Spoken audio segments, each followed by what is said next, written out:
Ya, bismillahirrahmanirrahim. Sahabat Cordova yang dimuliakan Allah Subhanahu wa taala. Gitu. Oke. Bukan gini. Ya, kita perjelas tentang kode 478. 478 adalah kode untuk memasukkan bioenergi. Ya. Nanti gini, kalau bioenergi sudah sempurna dalam tubuh kita itu, kalau misalnya sakit kepala nih, sakit kepala, ini sakit kepalanya di sini, kita tinggal tarik, tahan, kemudian usapin aja, tahan, baru buang, gitu. Kita sakit gigi, tarik, tahan, usapin, nggak usah ditekan, buang. Nah, kita sakit apapun dalam tubuh kita, bioenergi kita hidupin, kemudian arahkan tangan ke bagian sakit. Ya, 4, 7, 8, 4 detik, 7 detik, 8 detik, 4 tarik, 7 tahan, 8 buang. Berarti buangnya lebih banyak daripada nariknya. Iya. Nanti caranya bagaimana? Caranya narik itu ada di sini,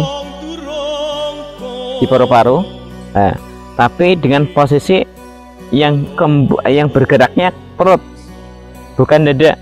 Ya, menarik itu ada di sini, tapi yang bergerak itu perut. Ya, nanti perutnya ngempes ke dalam dan kembung keluar. Nah, ketika dia narik, dia kembung. Ketika dia buang, dia kempes. Jangan dibalik gitu ya. Jangan dibalik. Kalau dibalik nanti nggak jadi.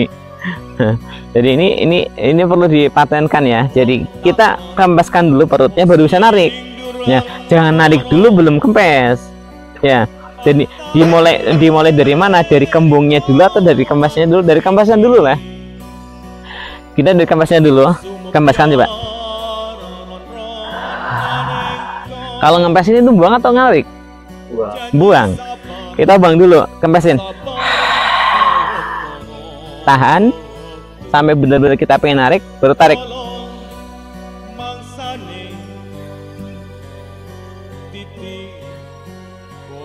Buang sampai kempes.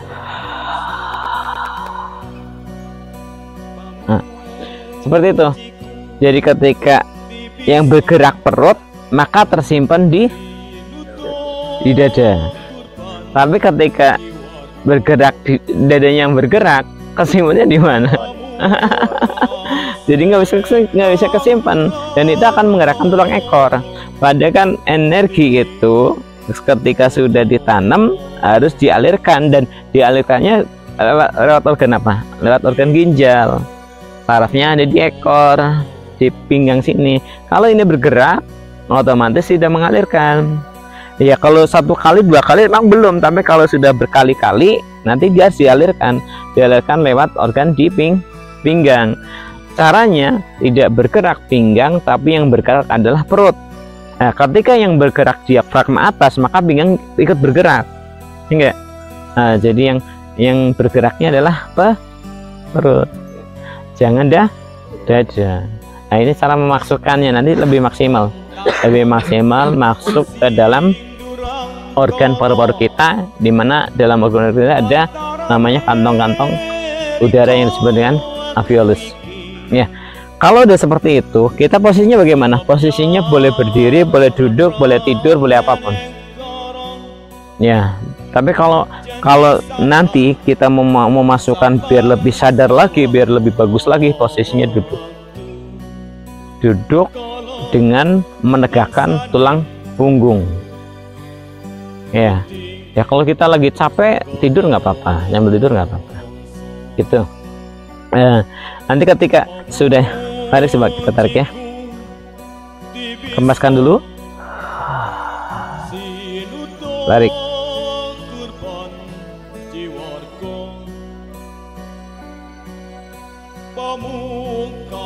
buang, tahan dulu, baru tarik,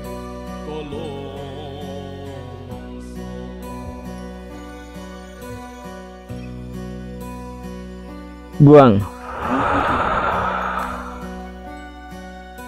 Nah, semakin banyak kita melakukan ini, maka kandungan oksigen dalam tubuh kita akan makin banyak. Ya, dimana semua sel dalam tubuh kita, baik yang sudah berupa organ maupun sel yang berupa otot, itu semuanya membutuhkan oksigen. Bukan membutuhkan makanan minuman ya. Perutnya kenyang unggul. Tapi kalau oksigennya maksimal, seluruh badan kita akan terpenuhi nutrisinya. Ya, terpenuhi nutrisinya dengan oksigen, karena di oksigen itu ada nitrat, ada sulfat, ada fosfor, ada kalsium, ada serat, yang macam-macam banyak, semuanya ada di dalam oksigen itu. Jadi yang ada di makanan dan ada yang di minum itu ada di oksigen. Nah, ketika udah sampai ke titik sana, kita sudah bisa mengambil, kemudian hidupkan oksigennya dengan apa? Energi. Apa tuh? Energi kalam. Kalam tertinggi apa? Kalamullah. Bukan kalam makhluk. Kalam tertinggi itu kalamullah. Dan induknya kalamullah apa? Al-Fatihah. Ya enggak? Iya, biasa kan pakai Al-Fatihah nggak apa-apa. Cuma nanti ada zikir yang tertinggi. Yang tahu. Ya, khusus masalah selesai.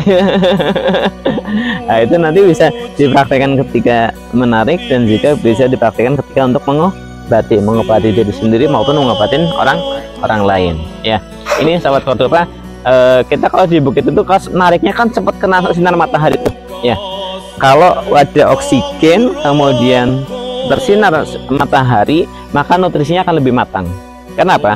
Karena nutrisi hangat itu akan lebih gampang diolah dalam tubuh kita daripada nutrisi dingin. Ya, di gunung dingin, ya makanya pas di gunung dingin dan kita juga dapat matahari lebih cepat. Jadi lebih hangat. Nah, nanti sekitar mungkin 1 jaman lagi udah lebih hangat oksigennya, itu kita mulai penarikan.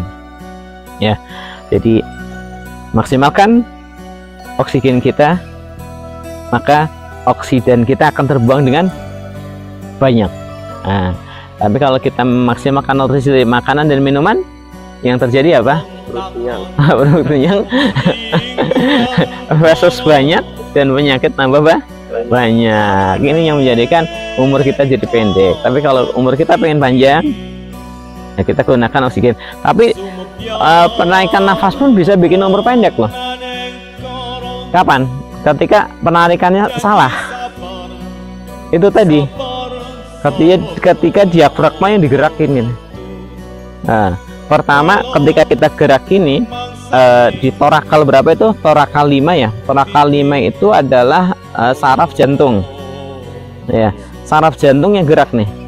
Nah, saraf jantung gerak dan juga lumbal 4. Lumbal 4 ikut bergerak.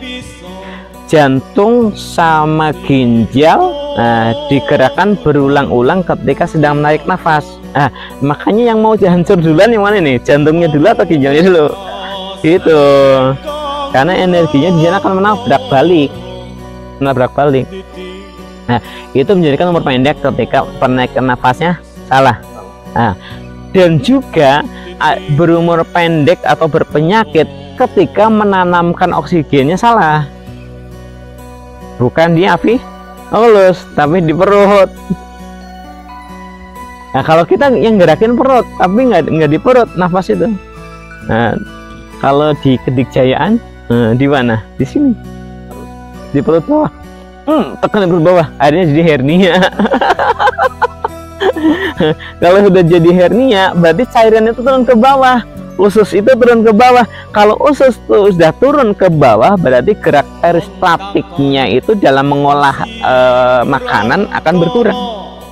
Ketika pengolahan makanan dalam usus itu berkurang, otomatis tidak matang itu cairan, tidak matang itu nutrisi. Hasil menghasilkan apa? Menghasilkan nutrisi atau menghasilkan oksidan? Karena lemah, pasti menghasilkan oksidan. Fasenya akan lebih banyak daripada nutrisinya, karena gerak peristatiknya melemah.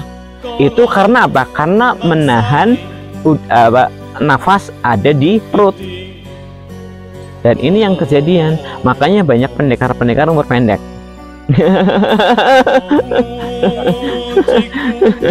Dan banyak juga terapis umur pendek tak?